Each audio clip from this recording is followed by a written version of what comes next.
I collapsed during a Friday night shift, face down behind the bar, with a tray full of glasses still in my hands. When I woke up in the hospital, hooked up to fluids and trembling from exhaustion, my manager told me he had called my momand. She said I was just adjusting to adulthood. But that night, I discovered something else.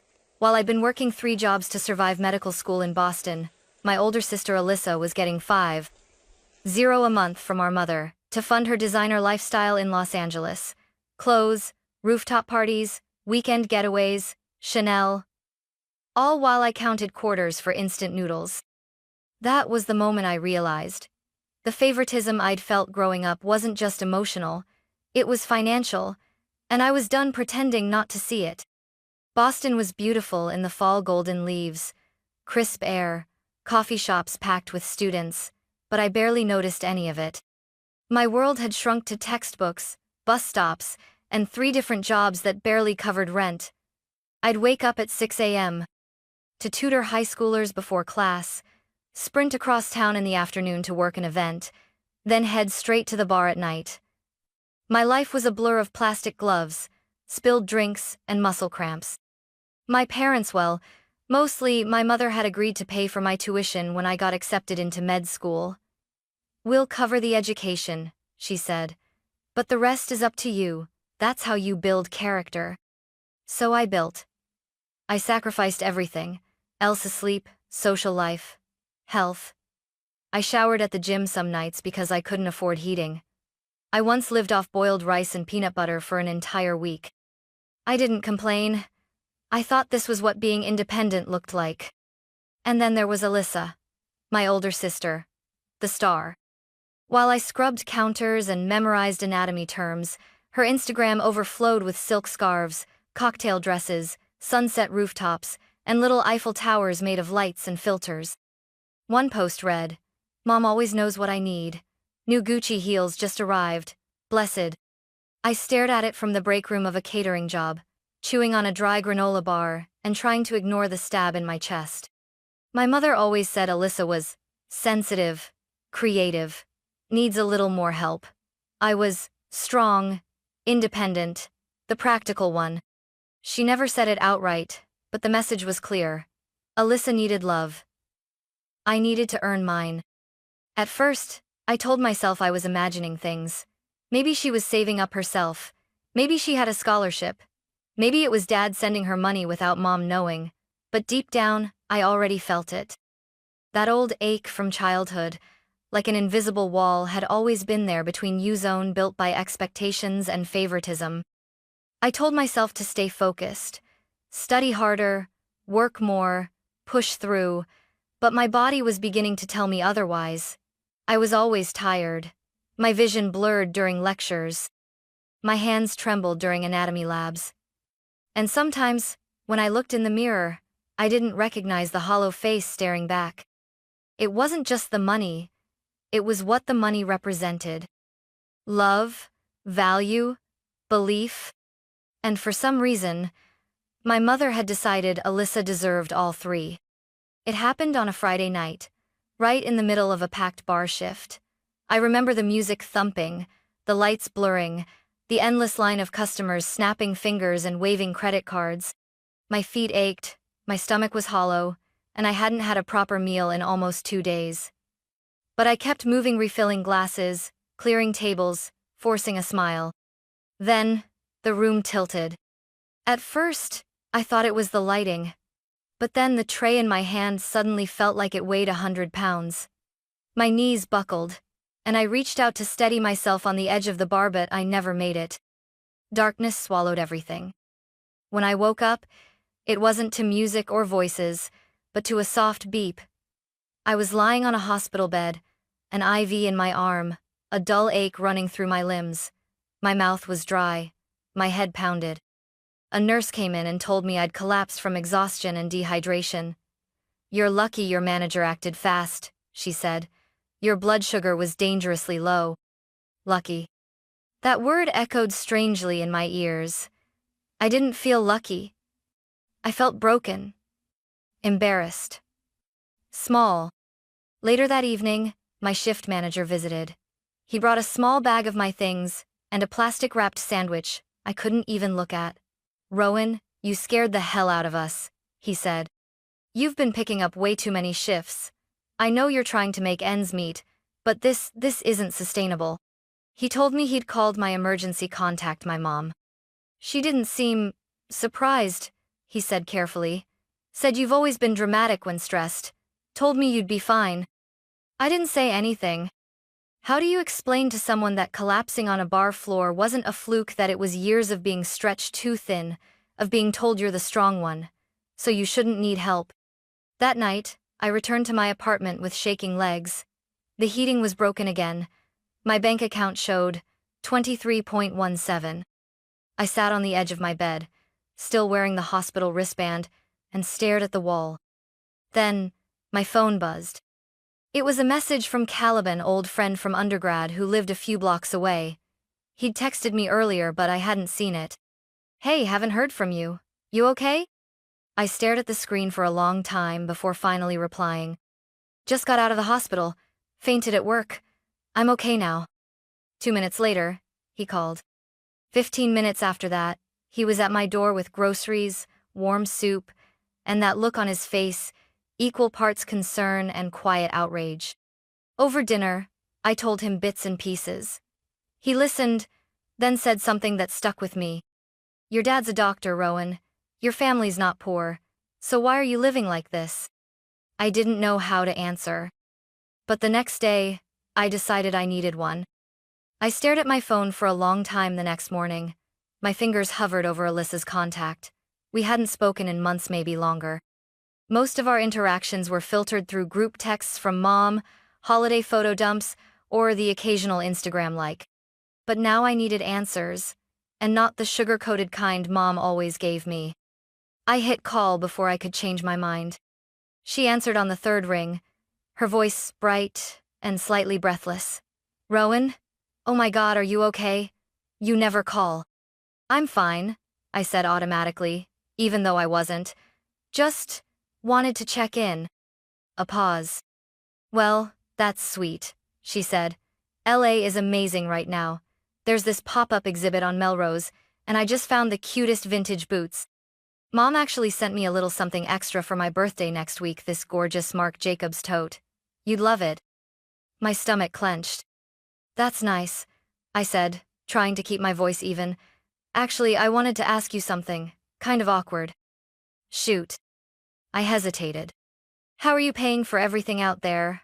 Like, school, rent, all the designer stuff?" She laughed. "Oh, don't worry about me. Mom transfers me $50 a month. Plus, sometimes more if I need it. She says I have to maintain a certain look for my industry. Fashion is all about image." I froze. Wool, Ling. Every single month. I felt like the air had been knocked out of me. Meanwhile, I was skipping meals and rationing bus fare. She said they couldn't afford to help me with anything beyond tuition," I said slowly. Alyssa went quiet. "Oh, I didn't realize that," she said finally. "I guess Mom just figured you were more independent." "Right, that word again." "I should go," I muttered. "Anatomy quiz coming up." "Sure, let me know if you ever want to visit. I can show you all the cute spots." I hung up before I said something I couldn't take back. I sat in silence, the walls of my apartment suddenly too thin, the air too still. My head pounded with the same thought looping over and over. It wasn't just favoritism. It was financial betrayal. I wasn't imagining the gap between me and Alyssa. It was real, documented, transferred, protected, encouraged. And suddenly, I couldn't unsee it. I texted my dad. "Hey, I'll be flying home for the holiday weekend. Need to talk." He replied 10 minutes later. "Glad to hear that. I miss you." He had no idea what was coming. Neither did Mom. But I was done being the quiet one. I landed in Oregon just before sunset. The air was colder than I remembered, and the old house looked exactly the same: white shutters, worn porch steps, hydrangeas curling at the edges. Familiar, but distant, like a painting I used to know. My dad opened the door, visibly surprised. Rowan. Wow. You've lost weight, he said, frowning. You okay? I forced a smile. I'm fine. Mom came around the corner, apron on, voice high and cheerful. Look who's home. Sit, I made chicken soup. The three of us sat down at the table like it was any other holiday. But everything inside me was pulsing, burning to surface. I stared at the bowl in front of me and couldn't taste a thing. Halfway through the meal, Dad leaned forward. So, how's school? Are you eating well? I looked him dead in the eye. Not really, I said. It's been hard. I live mostly on instant noodles and pre-packed sandwiches. The cafeteria's too expensive. He blinked. But, isn't the money I send enough for groceries? I paused. What money? The monthly transfer, he said, glancing at Mom. I've been sending 2-0 every month. Your mother handles it. I turned slowly to face her. She went very still. You haven't been sending that, I said, voice cold. Dad looked between us, confusion deepening. Deborah? I thought she didn't need it, Mom said finally, her voice soft, evasive. She's always been the strong one. Dad's jaw tightened. That wasn't your decision to make. She's surviving just fine, Mom snapped. Meanwhile, Alyssa is in a competitive field. She needs support. She needs image. She needs to look like she belongs. My heart thudded. She's getting 5-0 a month, I said. Dad went pale. What? Plus extras, I added. Designer bags, boutique rentals, networking trips. He turned to Mom, stunned. Is that true? Mom looked down, then nodded. I've been diverting the money, she admitted. And yes, I used some of the trust. What trust?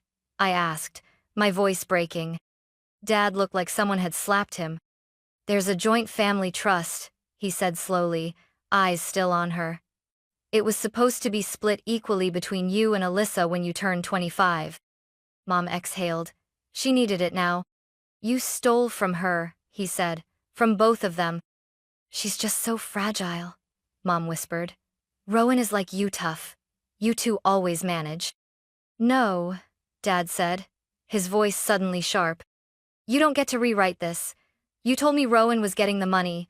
You let her starve while Alyssa played fashionista across the country. What kind of mother does that? Mom's eyes welled. I was just trying to help Alyssa succeed. And you decided Rowan didn't deserve the same chance? There was a long, stunned silence. I collapsed, I said finally. At work. From exhaustion. From not eating. Dad turned to me, horrified. You what? I was hospitalized. His hands curled into fists on the table. That's it. From now on, I'm handling the finances, direct transfers. No more of this. Mom shook her head. You can't just... I can, he said firmly. And I will. You've lost that right. She stood abruptly, grabbed her napkin, and left the table, dabbing her eyes like the victim. I sat still, heart pounding, unsure whether to cry or scream. But one thing was certain. Everything had changed. Dad reached across the table and gently touched my hand. I'm so sorry, he said. I didn't know, but I do now. For the first time in years, I believed him. The next morning, I found Dad at the kitchen table with his laptop open and a legal pad already filled with names, figures, and bullet points. A cold cup of coffee sat beside him, untouched. He looked up the moment I stepped in.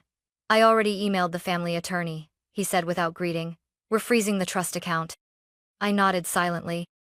I also canceled the automatic transfers to your mother. From now on, you'll receive your monthly allowance direct from me. He paused, then added, I transferred 5-0 to your account this morning. It won't fix everything, but it's a start. My throat tightened. I hadn't seen him this focused since I was a child watching him prepare surgical presentations. This wasn't just guilt. It was resolve. What about Alyssa? I asked carefully. Dad sat back and exhaled. She'll still receive support, but the same amount as you, 1-0 a month. If she wants more, she'll need to find a job. A strange mix of emotions swept through me. Relief, justice, and, surprisingly, guilt. Not for Alyssa but for how long I had accepted this imbalance without questioning it. "She's not going to like it," I said quietly. "She doesn't have to," he replied. "This isn't about comfort anymore. It's about fairness and boundaries." We sat in silence for a while, the early morning light casting long shadows across the table. Then he cleared his throat. "There's something else I need to tell you." I braced myself. "Your mother has already diverted approximately 300 from the trust into a separate account under Alyssa's name. She told the lawyer it was an advance investment." My stomach turned. That was more than I'd ever imagined. That was a future house down payment. That was tuition for a whole residency program.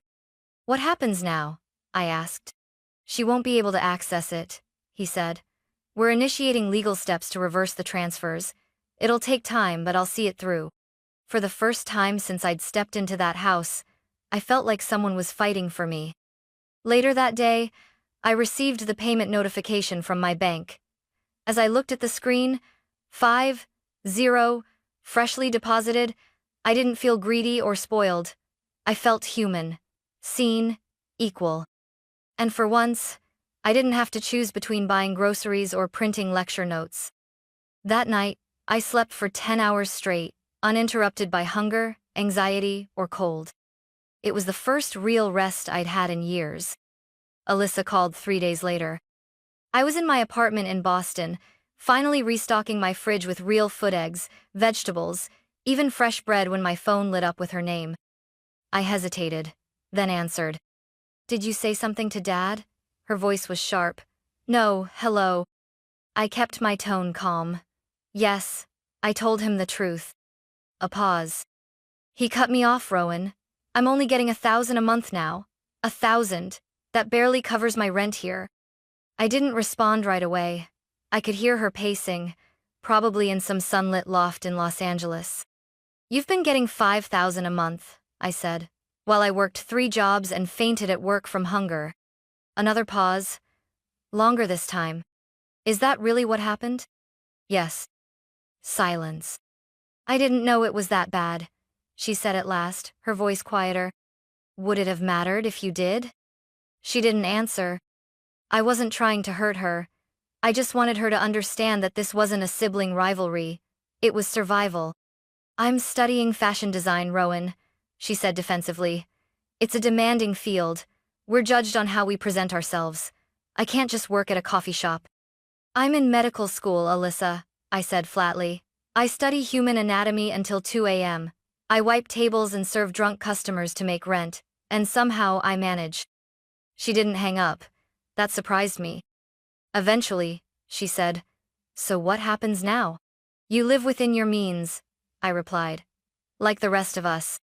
She sighed heavily, but there was something softer in it this time. Less entitled, more resigned. "I guess I'll start looking for part-time work." "That's not the worst thing in the world."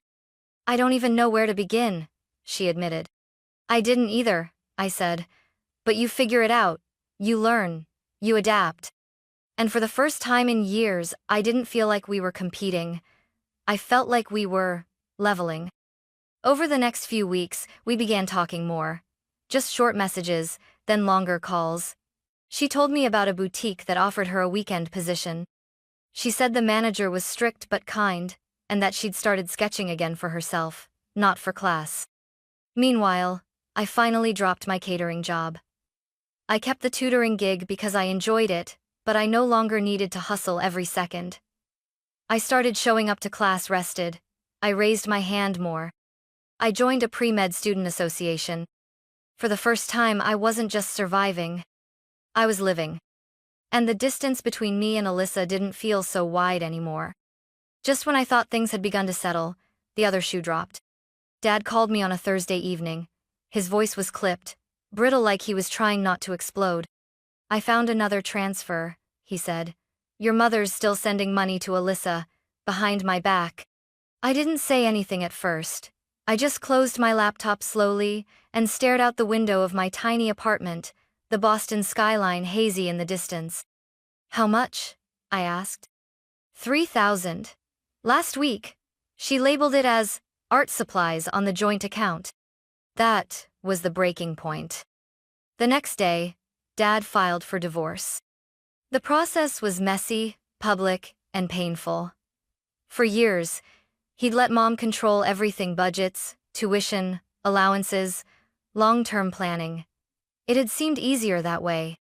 But now, that trust was gone, shattered. She hadn't just lied, she'd betrayed both of us and used Alyssa as a justification. Mom fought it, of course. She tried to claim half of his assets, including the retirement fund. But when Dad's lawyer presented evidence-detailed bank records, trust fund diversions, false bookkeeping, sympathy the court might have had evaporated. The final settlement was overwhelmingly in Dad's favor. Mom was granted a modest monthly stipend, enough to live, but far less than she'd expected. She had to move out of the family house and into a small condo 2 towns over. She also had to get a job. For the first time in over 20 years, my mother went back into the workforce. She found part-time work at a department store folding clothes, helping customers, answering to someone else. Alyssa, to her credit, adjusted better than expected. She'd already started working at the boutique and, surprisingly, seemed to enjoy it. During one of our calls, she said, "My boss is teaching me more about fashion business than school ever did. And weirdly, I kind of like earning my own money." I didn't expect that from her. We were slowly figuring each other out. Without Mom's favoritism fueling our dynamic, we could finally see each other clearly.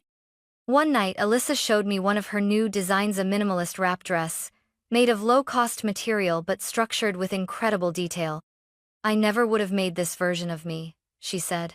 "Not if I still had everything handed to me." Meanwhile, Dad and I grew closer. He visited Boston often, met my professors, even came to a seminar I presented on cardiac abnormalities. He told me, "I always knew you'd be a great doctor, but I'm even more proud of the woman you're becoming." As for Mom, our relationship remained tense. She blamed Dad, blamed me, claimed we'd turned Alyssa against her. She called now and then, mostly short, stilted conversations. She tried to guilt-trip Alyssa back home, offering to take care of her again, but Alyssa gently declined each time. "I'm not going backwards," she told me. "I love her, but I can't go back to being the fragile doll she needed me to be." There was something beautiful about that. We were both stepping into the women we were meant to become in reaction to our mother, but despite her. And the distance between us? It wasn't cold anymore. It was honest. 2 years later, everything looked different, yet somehow more real than it ever had. I was in my 4th year of medical school, ranking near the top of my class. Residency interviews were around the corner, and for the first time in my adult life, I wasn't surviving, I was building. My apartment was small but warm, my fridge was full. My days were long, but purposeful. Dad called every Sunday without fail. He'd fly in for my big moments, my first surgical rotation, my presentation at the university symposium. We'd sit in cafes and talk like peers, like 2 people who had found each other after too long of being separated by silence and roles. "You've grown into someone I deeply admire," he told me one evening, over black coffee. "And not just because of your grades but because of your clarity." Alyssa was still in Los Angeles, but she wasn't the same girl from the rooftop selfies. Her small fashion line designed for women who couldn't afford couture but wanted to feel powerful had taken off. Her designs were thoughtful, practical, and surprisingly personal. During one of our video calls, she said, "Constraints taught me how to create from truth, not from image." She looked healthier too, calmer, rooted. Mom, on the other hand, was still adjusting. She'd been promoted to assistant manager at the department store, her first taste of real responsibility in decades. During one emotional call, she said, "I'm proud of you, Rowan. I was wrong about a lot." It wasn't a full apology, but it was a crack in the wall. She had started therapy. For the first time, she was speaking about her own childhood, how she had always felt invisible next to her own sister. It didn't excuse what she did to me, but it helped me understand why she had seen herself in Alyssa and erased me in the process. This year, we were spending Christmas together for the first time since everything changed. Dad had invited both of us to his house. Alyssa was flying in from LA. I would be there after my last clinical rotation. Even Mom said she would stop by briefly. I didn't know how it would feel, but I was willing to find out. Because family, I had learned, is not about pretending. It's not about perfectly folded napkins or scripted smiles. It's about facing the hard truths, about boundaries, about rebuilding when things fall apart. And, most of all, about choosing each other again on honest terms. No more favoritism, no more secrets. Just love that didn't require me to earn it. That winter, as snow blanketed the trees outside the window, I sat beside my sister and my father, warm soup in hand, and I realized this wasn't the family I'd grown up in. It was the one we had made, brick by painful brick. And this time, I belonged.